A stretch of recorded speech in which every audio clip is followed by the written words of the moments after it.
Hello everyone, it's Kirti Sharma. Welcome from Vansh Convent School. Today we are starting class 6 of Social Studies Unit 1st Chapter 7, that is Emergence of New Ideas and Religions, यानी किस तरीके से हमारी जो country थी उसमें नए नए आइडियाज़ आए और किस तरीके से नए नए धार्मिक जो रिलीजियस थे उनका राइजिंग हुआ यानी उनका उदय हुआ था।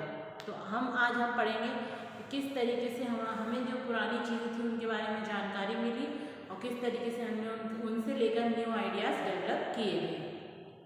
उपनिषद फर्स्ट डिवर्शन फ्रॉम वैदिक ऑर्थोडॉक्सी। जो उपनिषद थे वो क्या थे और वो कहाँ से आए थे? During the Vedic period the Aryans compose the 4 Vedas, Brahmanas, Aranyas and Upanishad. Vedic period में आर्यंस के द्वारा जो है वो 4 तरह के वेदास निकाले गए थे और काफ़ी सारे ब्राह्मण्स, अरण्यास और उपनिषद भी दिए गए थे।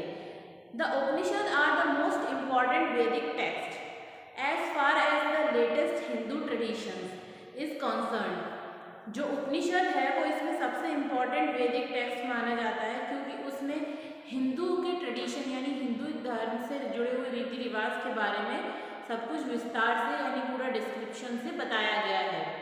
द बृहदारण्यक एंड छंदोग्यों the earliest of the Upanishad date for the 6th और 7th century.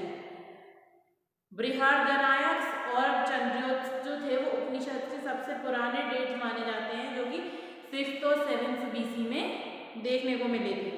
The name Upanishad implies sitting at the feet of the god. Upanishad का मतलब होता है किसी भी गुरु या किसी भी टीचर के चरणों में बैठकर यानी फीट में बैठकर उनसे नॉलेज लेना या उनसे ज्ञान लेना। The Upanishad of which 108 are known records the view of Hindu teachers and sages who were active as early as 1000 BC and who flourished about 60 BC। तो जो उपनिषद है उनमें 108 जो है वो रिकॉर्ड्स बने हुए हैं जिसमें कुछ काफ़ी सारे हिंदू टीचर्स और काफ़ी सारे महान संतों के द्वारा जो कि 1000 BC में हुए थे उनके द्वारा उनका उदय और उनके पतन की जानकारी देते हैं। The Upanishad are usually called Vedanta.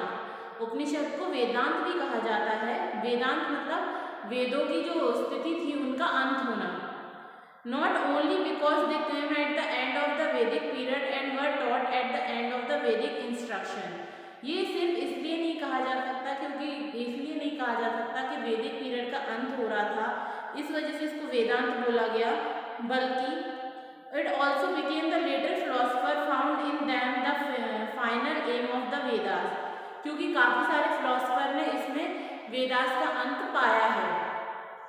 Upanishad form a part of the Vedic literature. Upanishad जो है वो वैदिक लिटरेचर का एक बहुत अच्छा पार्ट है।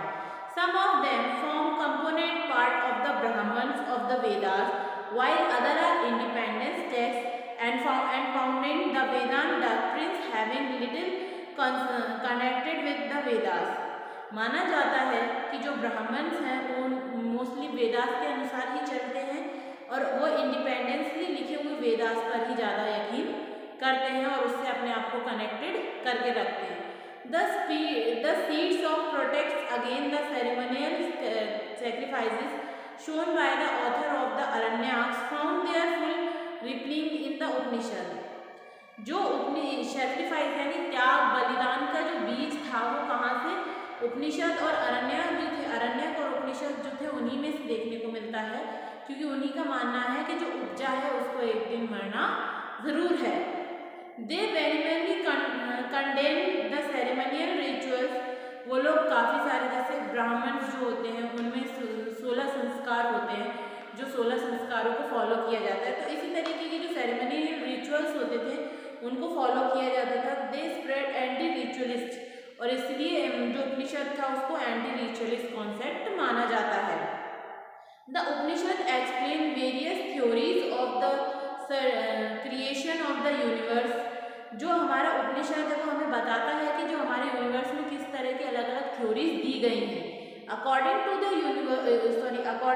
उपनिषद god is the ultimate cause of the universe. Upanishad के अनुसार भगवान जो है यानी गॉड जो है वो एक अलग ही अद्भुत चीज़ है जिनको कोई भी समझ नहीं सकता। From who indeed these begin are born, through who they live and on to whom they return and merge in।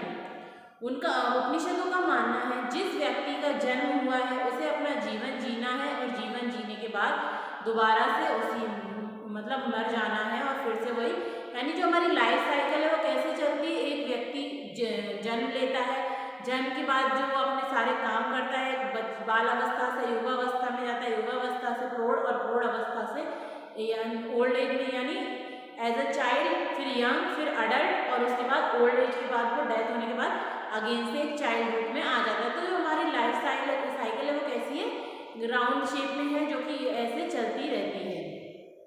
According to the Upanishad, God and soul are fulfillment indication. They is apparent difference but essential unity. उपनिषद के अनुसार भगवान और आत्मा जो है वो एक दूसरे के पूरक हैं, वो दोनों को फंडामेंटली करके चलते हैं और वो क्या है, एक अलग ही यूनिट बनाते हैं। This is the identity of Brahmans, और ये किसकी आइडेंटिटी है, ब्राह्मण्स की। द हाईएस्ट एंड आत्मा विच इज इंडिविजुअल सेल्फ, उनका मानना है कि जो आत्मा है वो इंडिविजुअल है, एक अमर है, आत्मा कभी नहीं मरती। जो हमारा शरीर होता है उसके मरने के बाद वो किसी और शरीर में चली जाती है। The process of meditation, self control, truthful life, a spread of renunciation and self abnegation etc. are some of the mean to attain the highest goal of life। यानी हमें हमारे जीवन की जो मुख्य लक्ष्य है, गोल है, उनको पाने के लिए सबसे पहले क्या होना चाहिए, सेल्फ कंट्रोल होना चाहिए। अपने ऊपर इतना कंट्रोल होना चाहिए कि किसी भी सिचुएशन में एकदम ज़्यादा हम अग्रेसिव ना हो। फिर सेल्फ कंट्रोल के साथ हमें ट्रूथफुल लाइफ जीनी चाहिए, यानी हमें क्या है, हमेशा सच्चाई की ज़िंदगी जीनी चाहिए।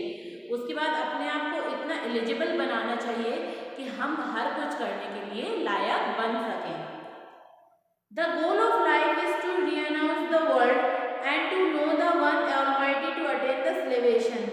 जो दुनिया का, जो संसार का नियम है क्या है कि हमें इस धरती पे भेजा गया है, तो हमें हमारे सारे काम करने हैं, तो उस चीज़ को हमें पूरा करना चाहिए।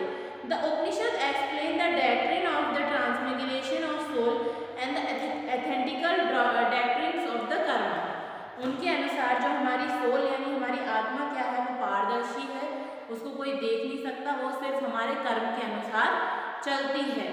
और उपनिषद में काफ़ी सारे जो फिलोसफर्स हैं उन्होंने भी अलग अलग धर्म के, अलग अलग रिलीजियस के अलग अलग सिस्टम बताए हैं, जैसे सूत्र जिनको बोलते हैं, वेदांत सूत्र बताए गए हैं।